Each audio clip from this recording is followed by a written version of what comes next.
더운 날씨에 몸 조심하시고 혹여라도 감기 걸리지 않도록 또 그리고 하나님께서 우리에게 주시는 은혜를 오히려 이 휴가 기간 동안에도 간절히 사모하는 그런 은혜가 있었으면 더 좋겠어요.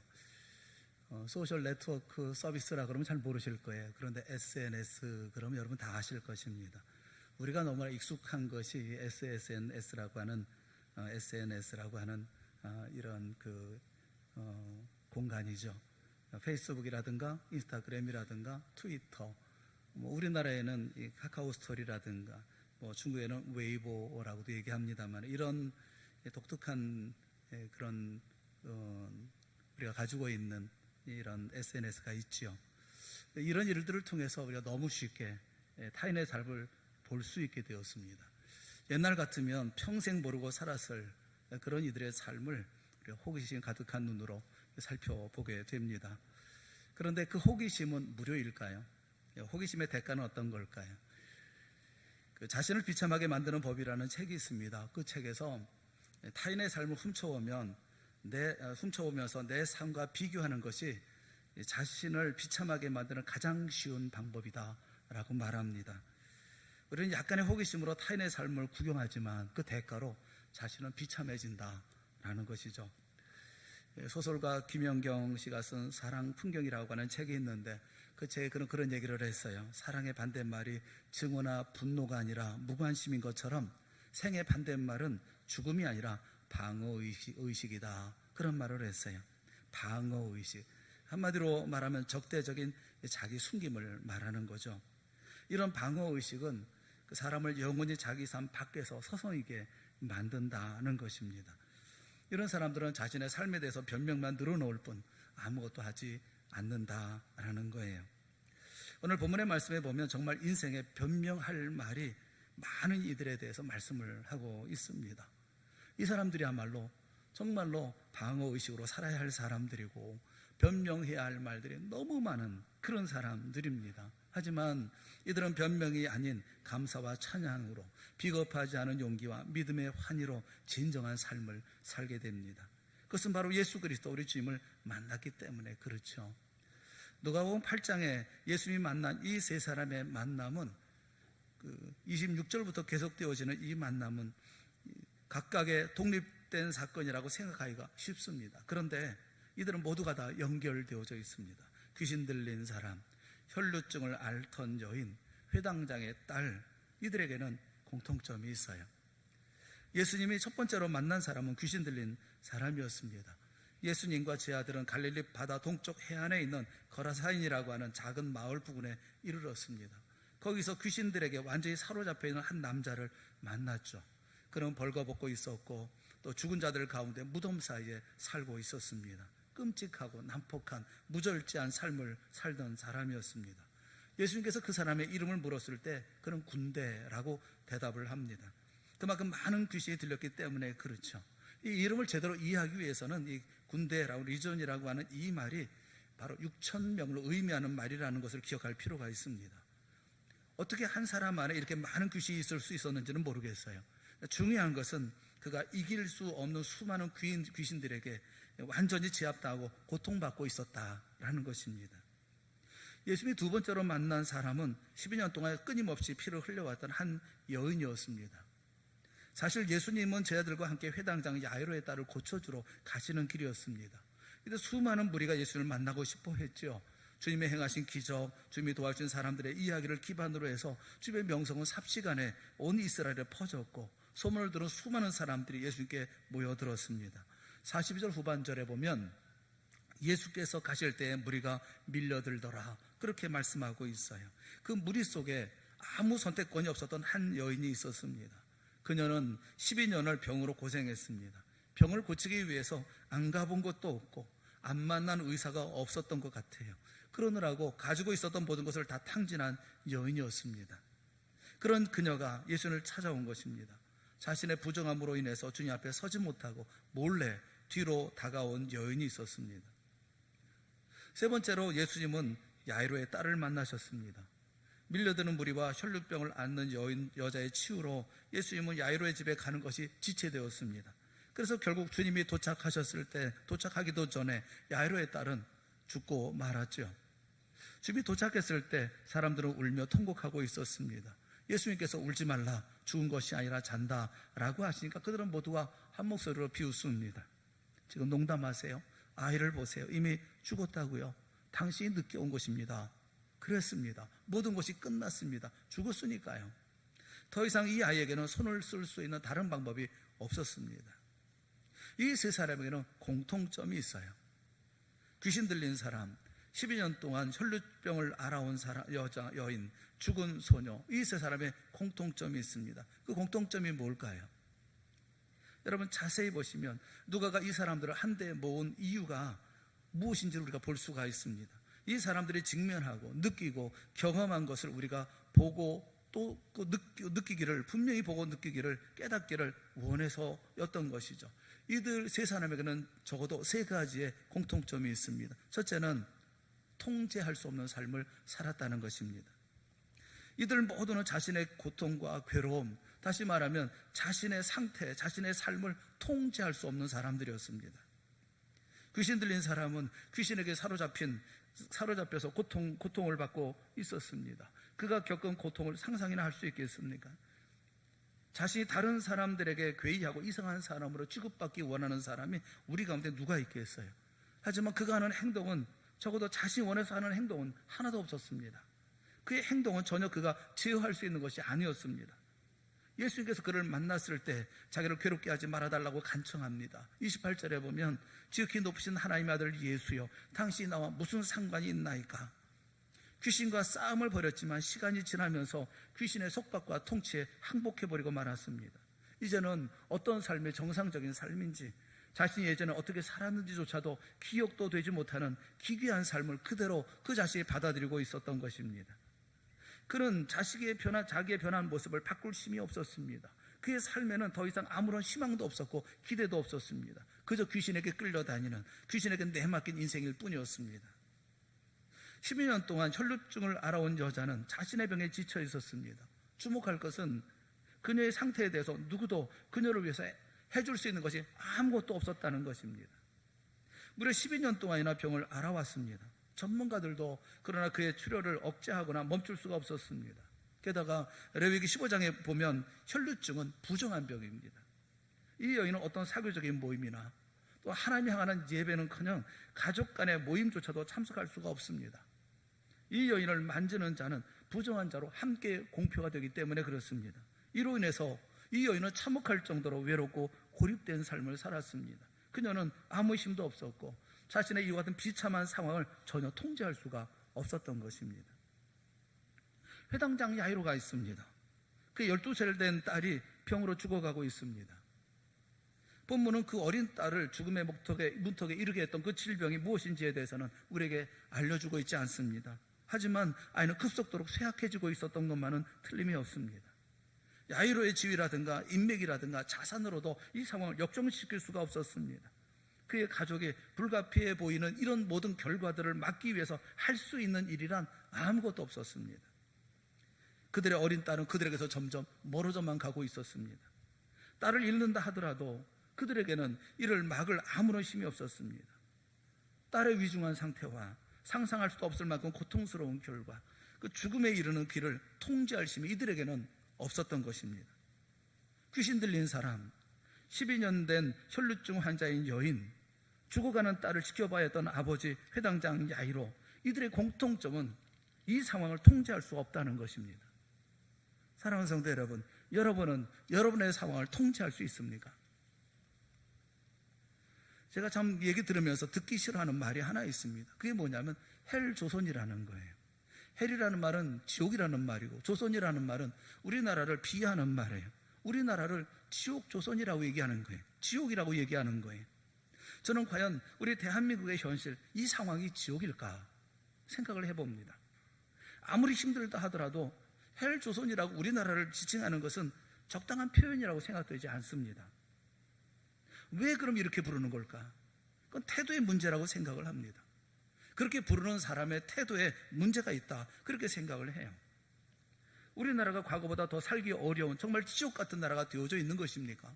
그렇지 않습니다. 지금보다 어려운 시절은 훨씬 더 많았습니다.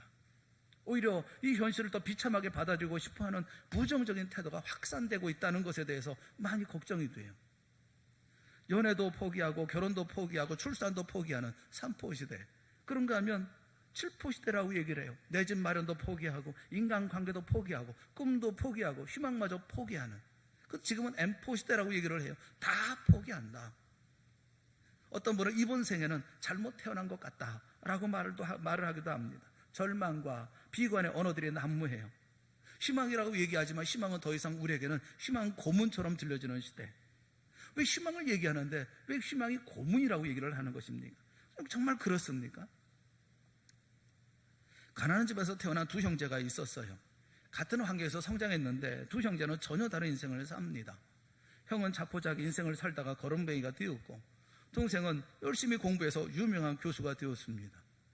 어떻게 두 형제가 같은 집에서 태어나서 같이 자랐는데 어떻게 이렇게 다를 수가 있을까? 한 기자가 연구했어요. 그리고 살펴보았습니다. 특이한 것은 그 가정 가운데 하나 특이한 점을 발견하게 되어졌는데, 형제가 자란 집에 조그만 액자가 하나 걸려 있더라는 거예요. 두 형제는 그 액자에 적힌 글을 보면서 자라났던 것입니다. 그 액자에는 Dream is nowhere라고 써 있었어요. 꿈은 어디에도 없다. 그렇게 씌워져 있었습니다. 기자는 형제에게 그 액자가 기억나느냐라고 물었습니다. 그러자 거렁뱅이 형이 대답을 했어요. 그럼요. 20년 넘게 우리 집에 걸려 있었던 액자입니다. 그 액자에는 꿈은 어디에도 없다라고 써 있죠. 저는 그것을 볼 때마다 생각을 했습니다. 세상은 절망이고 세상엔 꿈이 없어. 내게는 아무런 희망이 없다. 라면서 늘 생각하며 살았습니다. 그런데 대학 교수인 동생은 미소를 지으면서 이렇게 대답을 합니다. 저도 기억이 납니다. 띄어쓰기가 잘못되었던 액자가 하나 있지요. Dream is nowhere라고 써 있지만 원래는 띄어쓰기가 잘못된 것입니다. Dream is now here라고 쓰여져 있었던 액자였습니다. 꿈은 바로 지금 여기에 있다라고 쓰여진 액자였습니다. 저는 그 글을 보면서 그래, 꿈은 여기에 있어. 꿈은 내 가슴 속에 있어. 이 꿈을 이루어야 되겠다고 열심히 살았습니다. 라고 대답을 하더랍니다. 사랑하는 여러분, 인생을 결정하는 것은 태도의 문제입니다. 사실이 무엇인가 또 중요합니다. 매우 중요합니다. 그러나 더 중요한 것은 그 사실을 바라보는 태도입니다. 그것이 바로 우리 인생을 결정합니다. 통제할 수 없는 인생입니다. 그런데 정말 과연 그렇습니까? 내 인생은 통제할 수 없습니까? 내 삶은 전혀 통제할 수 없는 그런 삶인 것입니까? 인간은 태어날 때부터 완벽한 상하 좌우 밸런스를 가지고 태어나는 사람은 없다고 그래요. 유치원생쯤 되는 아이들은 바른 제사를 가지고 있는 것처럼 보여지지만 약간씩 그 균형이 어긋나 있다고 합니다. 오른쪽 심이 왼쪽에 비해서 더 강하든지 좌뇌나 우뇌의 비중이 다르든지 다른 균형의 감각을 가지고 있다고 그래요. 그런데 자라나면서 나이가 들수록 그 더 큰 변형을 야기시키는 습관이 거기에 이게 다 같이 붙게 되어지는 거죠. 몸의 양쪽 중에 더 편하게 느껴지는 쪽으로 가방을 매기도 하고, 양반다리를 하고 앉아도 습관적으로 더 편한 다리를 위로 올리고, 우리가 서 있을 때 짚는 다리도 정해져 있습니다. 뒤를 돌아볼 때도 돌아보는 쪽이 있고, 걸을 때도 습관적으로 먼저 내딛는 발이 있어요. 앉아갔다가 일어날 때에도 먼저 힘을 주는 쪽이 있죠. 결국 사람들은 자기에게 편한 쪽으로 힘의 균형이 기울어지는 습관을 가지게 되고, 그 습관이 생활 전반에 작용을 하면서 변형이 생기게 되어진다는 거예요. 우리의 마음과 태도도 마찬가지입니다. 우리가 가지고 있는 선입견이라든가 오개념, 잘못된 개념이 생각 속에 눌러붙어 있어서 꼭 자기 편한 대로 생각하게 되고, 고정된 가치관으로 인해서 또 늘 똑같은 방식으로 판단하게 되어집니다. 이런 불균형적인 사고 태도가 우리의 마음을 변형시키고 우리의 인성을 변형시킵니다. 그리고 전 인격을 변형시키고, 그것이 바로 우리의 태도를 만듭니다. 이 상황을 통제할 수 없다고 생각하고 그런 태도로 인생을 사는 거죠. 그러나 여러분, 우리들 적어도 하나님의 백성에게는 통제되지 않는 상황이나 통제되지 않는 인생은 없습니다. 왜냐하면 우리는 하나님이신 예수 그리스도께서 십자가에 죽으셔서 생명을 주신 인생이기 때문에 그렇습니다. 사랑하는 성도 여러분, 통제할 수 없는 인생 없습니다. 통제할 수 없는 상황은 없습니다. 이들은 통제할 수 없는 인생을 살고 있었어요. 그런데 두 번째 공통점이 있어요. 비록 통제할 수 없는 상황이고 통제할 수 없는 인생이지만 이들에게는 이 모든 상황을 타개할 하나의 소망이 있었다고 하는 점이에요. 인간적인 차원에서는 분명 세 사람 모두 아무런 선택의 여지가 없었습니다. 세 사람의 경우 모두 해결책이 없었어요. 그들의 결말을 변경시킬 수도 되돌릴 수도 없습니다. 분명하고 그들의 결말은 확실해 보였습니다. 모든 사람들은 귀신 들린 사람을 두려워했습니다. 무서워했습니다. 거추장스러워했고 멀리했습니다. 혈루증을 앓던 여인에게 그녀를 아는 모든 사람들은 이제 주변 정리를 해야 한다고 충고를 합니다. 야이로의 딸의 죽음은 그 무엇으로도 되돌이킬 수 없는 절망이었습니다. 그런데 귀신 들린 사람을 주님이 친히 찾아가십니다. 그리고 그를 만나 주십니다. 그리고 귀신을 향하여 그 사람에서 나오라고 명령하십니다. 그러자 그의 삶은 달라집니다. 질병 때문에 모든 것을 잃고 부정하다는 수치를 견디며 살아온 여자는 필연적인 결과에 굴복하는 대신에 소문으로만 들었던 예수님과 만나기 위해 필사적으로 다가갑니다. 여인은 밀려드는 사람에게 맞아 죽을 각오로 예수님을 만지려 합니다. 그리고 마침내 그녀는 군중을 뚫고 들어가 주님의 옷을 만집니다. 회당장인 야이로는 무엇을 합니까? 41절 42절 말씀에 보면 이에 회당장인 야이로라는 사람이 와서 예수의 발 아래 엎드려 자기 집에 오시기를 간구하니 이는 자기에게 12살 된 외딸이 있어 주고 가미로라. 그는 예수의 발 앞에 엎드려 자기 집에 오기를 간구합니다. 절망의 끝에서 절박감에 쫓길 때 마지막으로 선택할 수 있는 것은 예수님 뿐이었습니다.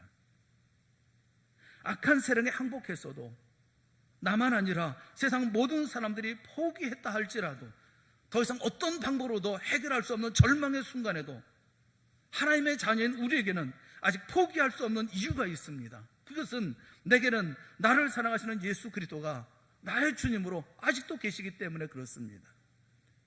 사랑하는 여러분, 여러분에게 예수님은 유일한 희망이십니까? 여러분 힘들고 어렵고 변개할 수 없는, 변형시킬 수 없는, 통제할 수 없는 인생을 살아가면서 그 가운데 오직 예수 그리스도를 바라보십니까? 예수 그리스도 앞으로 나가십니까? 여러분과 이야기할 기회가 있었어요. 인생을 살아오면서 지금은 그래도 넉넉하게 살고 있지만 예전 이야기를 하십니다. 그러면서 인생의 정말 어려운 시기에 대해서 말씀을 하셨어요. 이분이 말씀하시면서 인생 살아가는 동안 4년 동안 아무런 소득이 없이 사셨다, 그렇게 말씀하셔요. 일원 한 푼, 쌀 한 톨 집에 가져다 주지 못하고 살았다고 합니다. 정말 죽고만 싶었다고 그렇게 말씀하셔요. 근데 당시 그때의 상황을 이렇게 표현하시는 말씀이 잊혀지지가 않아요. 마치 늪에 빠져 들어가는 것 같은 그런 인생을 살았다고 말씀을 하셔요. 발도 빠지고 무릎도 빠지고 허리도 점점 늪에 빠져 들어가는 삶을 살았다는 거예요. 가슴도, 그리고 마침내 얼굴까지 다 깊은 늪 속에 빠져 들어갔다 합니다. 그런데 단 하나, 콧구멍만 남았다는 거예요. 저는 그 말씀이 굉장히 인상이 깊더라고요. 늪 속에 다 빠지네, 콧구멍만 내놓고 간신히 숨만 쉬고 있었다는 거예요. 그 얘기를 들으니까 그냥 그 표현이 가슴에 와닿더라고요. 간신히 숨만 쉬고, 그것마저도 늪속에 들어가면 그냥 죽고 마는 것 같은 그런 상황이었다는 거예요. 그런데 바로 그 순간에 주님께서 자신을 거기서 조금씩 끌어내주기 시작하셨다는 것입니다. 늪속에서 코만 밖으로 내놓고 있었던 자신을 끌어서 조금씩 회복시켜 주셨다는 거예요. 그리고 오늘까지 주님께서 나의 길을 인도해 주셨다고 말씀을 하시더라고요. 그 일은 조금 어려움이 있다 하더라도 절망하고 몸부림치며 살고 있지 않는다고 말씀하고 있어요. 주님과의 만남이, 이것은 주님의 은혜가 자신의 인생을 변화시켰다고 말씀을 하고 있어요. 여러분, 이 인생의 이야기가 이분만의 이야기입니까? 바로 우리의 이야기가 아닌가요? 귀신 들린 자, 혈루증에 시달린 여인, 살아가는 딸의 죽음 앞에 선 야이로, 이것은 그들만의 이야기가 아니라 바로 우리들의 이야기인 것입니다. 나의 이야기인 것입니다. 예수님이 이 세 사람과 만남이 있기 전에 마가복음 8장 25절에 뭐라고 말씀하고 있느냐 하면, 거기 말씀해 보면 그가 누구이기에 라는 말씀이 있어요. 그가 누구이기에. 제 아들이 두려워하고 놀라하면서 그러고 부르짖는 여기가 그가 누구이기에. 그는 예수님을 가리켜요. 말씀하고 있어요. 예수님이 누구십니까? 제 아들이 예수님을 모시고 바다를 건너가려고 할 때 심한 광풍과 폭풍을 만납니다. 그런데 예수의 바람과 물결을 꾸짖으시니까 찬잔해져 버리고 마는 거예요. 그러자 제자들이 놀랍니다. 그리고 말하는 거예요. 그가 누구이기에 바람과 물을 명함에 순종하는가? 그런 제자들을 향해서 주님께서 말씀하고 있어요. 너희 믿음이 어디 있느냐? 사랑하는 여러분, 여러분에게 예수님은 누구입니까? 그는 어떤 분이십니까? 그리고 여러분의 믿음은 어디 있습니까? 그들은 예수님을 만났다는 공통점이 있어요. 그리고 마침내 주님을 만나고 회복되어지는 역사가 있었다는 공통점이 있어요. 귀신 들린 사람, 혈루증을 앓던 여인 야이로의 가족이 예수님을 만났을 때 그들 모두는 놀라운 일을 경험하게 되었습니다. 예수님보다 더 크고 강한 질병이나 고통이나 상태가 없다는 것을 그들은 알게 되어줬다는 거예요. 예수님이 귀신을 쫓아내셨을 때 사람들은 자기들이 본 것을 믿을 수가 없었습니다. 이 거칠고 사악하고 폭력적이고 괴로워하며 벌거벗고 다니던 사람이 갑자기 옷을 입고 정신이 온전하여 예수님의 발치에 앉아있는 것을 보았기 때문에 그렇습니다. 예수님은 그 사람을 회복시켜 주었을 뿐만 아니라 사랑과 긍휼로 그에게 다른 사람을 돕는 일을 맡기셨습니다.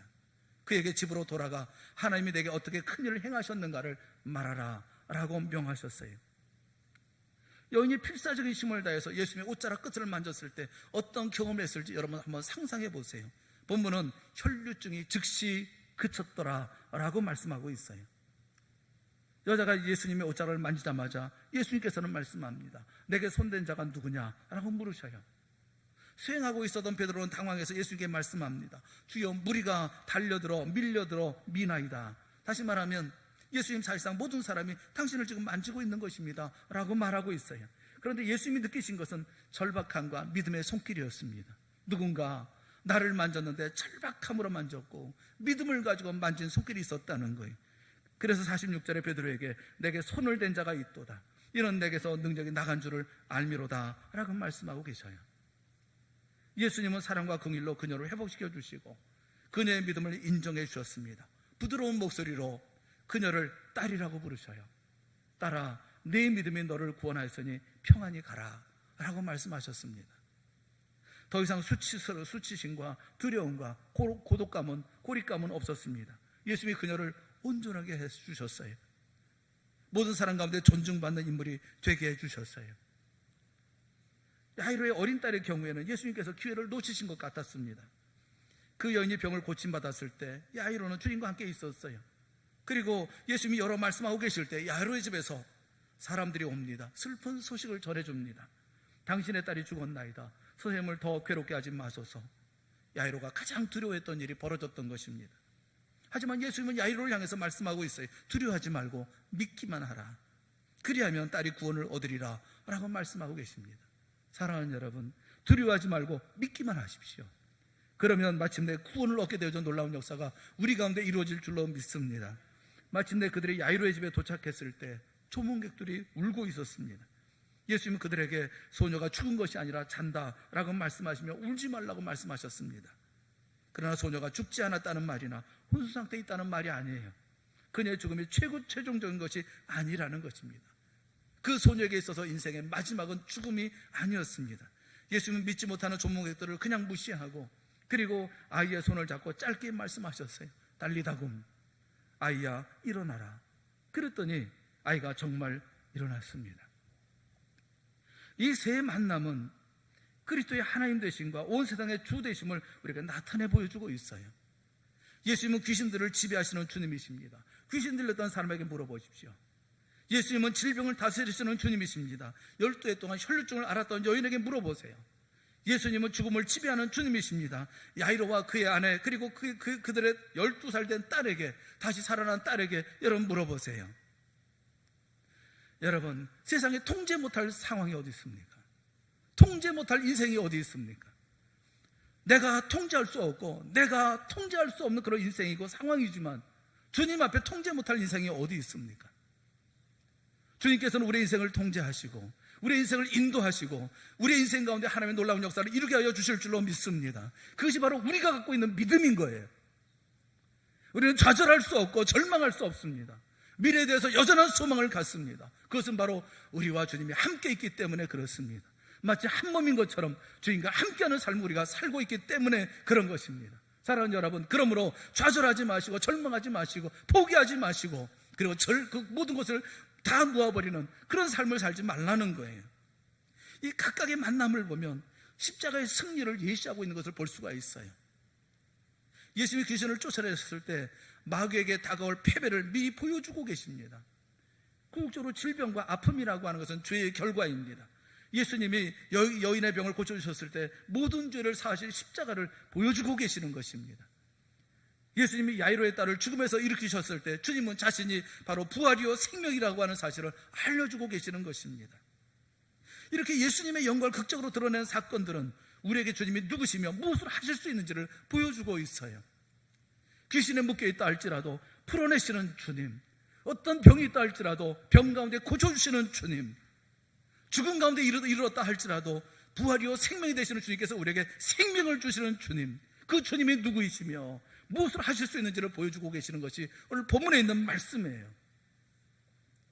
우리 인생 살아오면서 많은 경험들을 합니다. 그 경험을 통해서 우리는 믿음이 더 견고해지고 단단해지는 거예요. 오늘 이 같은 믿음의 역사를 다시 한번 자신의 삶을 회고해 보면서 이런 믿음의 역사를 만들어갈 수 있는 여러분 모두가 되어질 수 있기를 주님의 이름으로 축원합니다. 여러분 한숨 내쉬지 마시고 탄식하지 마시고 포기하지 마시고 절망하지 마시고 내려놓지 마세요. 저는 모닝을 탈 때 제일 마음이 편안해요. 모닝을 타고 다니면 마음이 편안합니다. 여러 가지 이유가 있지만 그 중에 하나가 뭐냐면 이 모닝에는 기스가 많이 나 있어서 참 편안해요. 이 새 차, 깨끗한 차라고 하면 이게 굉장히 불편할 것 같아요. 그러면 흠집이 나면 어떡할까?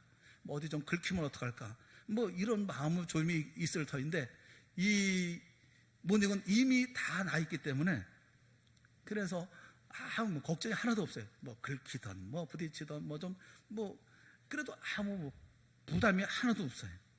차만 그런 거 아니에요. 약간의 흠집은 우리를 편안하게 합니다. 뭘 새로 사면 그것 때문에 어떻게든지 완벽하게 쓰려고 애쓰지만 흠집이 나고 좀 뭔가 문제가 생기면 그 다음부터는 편해지잖아요. 여러분 약간의 흠집은 우리를 아주 편안한 삶으로 만들어가게 하고 그것을 아주 편안하게 사용하게 만들어 주는 거예요. 기스하고 파손은 다릅니다. 파손은 완전히 다 망가져서 버리는 것이지만 기스는 약간 좀 문제가 있는 거예요. 인생의 흠집도 있어요. 인생의 흠집은 우리에게 그 두려움을 몰아내거든요. 두려움을 없이 하는 것이거든요. 그래서 이런 인생의 기스, 이런 흠집을 생활 기스라고 그래요. 생활 가운데 어려움도 있어요. 그런데 그런 어려움을 통해서 우리는 더 편안해져요. 어려움을 만날 때 편안해지는 거예요. 드라마 가운데 보면 그 남자 주인공이 그렇게 여자 주인공에게 얘기를 하죠. 여자 주인공한테 왜 너답지 않게 왜 그래? 라고 물으면 대답은 똑같아요. 여자 주인공은 도끼 눈을 하면서 나다운 게 뭔데? 라고 꼭 물어봐요. 그럼 남자 주인공이 다시 물어봐요. 몰라서 물어? 사랑하는 여러분, 저는 여러분이 묻고 싶은 거예요. 왜 성도답지 않게 굴어요? 성도는 성도답게 살아야 되는 거 아니겠어요? 성도다운 게 뭔데요? 그럼 저는 물어보고 싶어요. 몰라서 물어요? 통제되지 않는 인생, 통제되지 않는 상황, 통제되지 않는 일, 그 때문에 내 인생이 어긋났습니다. 그러지 말라는 거예요. 이 세 사람의 공통점은 뭐냐면 자신의 인생을 통제할 수 없다는 거예요. 그런데 또 하나의 공통점이 뭐냐면 예수 그리스도를 만났다는 거예요. 또 하나의 공통점은 예수 그리스도로 말미암아 회복되어졌다는 거예요. 사랑하는 여러분, 그게 이 사람들만의 이야기입니까? 바로 우리들의 이야기고 우리 가정의 이야기고 우리 교회의 이야기잖아요. 통제할 수가 없었어요. 내 힘으로 할 수가 없었어요. 그런데 예수 그리스도를 만났어요. 주님으로 말미암아서 회복되어졌어요. 우리의 이야기들이라고요. 그 일 때문에 오히려 주님을 우리가 만났고 우리가 겪은 결망과 고통, 고난은 매 순간 우리에게 하나님의 필요함을 깨우쳐 주었습니다. 그리고 이런 경험으로 그 다음부터 인생은 주 안에서 편안해졌어요. 어떤 일이 있다 하더라도 어떤 어려움이 있다 할지라도 내가 할 수 없는 그런 여러 가지 상황이 벌어진다 할지라도 우리는 편안해졌습니다. 왜냐하면 그 가운데 다시 통제하시는 하나님의 역사, 우리 주님께서 인도하시는 그 역사를 우리가 믿기 때문에 그렇죠. 예수님은 우리의 모든 죽은 환경에 생명을 불어 넣어주실 줄 믿기 때문에 그렇습니다. 그분은 생명이기 때문에 그렇습니다. 생명을 주시고 구원하시는 주님의 손길에 미치지 못하는 상황이나 환경이나 사람은, 가정은, 교회는 아무데도 없습니다. 예수님이 계신 곳에는 언제나 소망만 있을 뿐이에요. 해결책이 따로 있는 것이 아닙니다. 우리 주님, 예수님이 우리의 딜레마와 아픔과 고통에 해결하시는 분이에요. 사랑하는 여러분, 어려운 가운데 있을 때 그분께 달려가십시오. 그분만 의지하십시오. 주님으로 말미암아 삶과 인생이 통제되고 생명의 바람이 불어오는 놀라운 역사의 인생의 주인공들이 되어질 수 있기를 주님의 이름으로 축원합니다. 주 안에 있는 나에게 딴 근심이 있으랴. 십자가 밑에 나아가 내 짐을 풀었네. 내 갈 길 멀고 험해도 나 주님만 따라가리. 찬송하며 주 역사를 이루어 나가는, 오늘도 힘내고 용기 내어 주 역사를 만들어가는 귀한 하나님의 아들들이 다 되어질 수 있기를 주님의 이름으로 축원합니다. 기도하겠습니다. 사랑하는 하나님 아버지, 오늘 우리에게 은혜를 베풀어 주셔서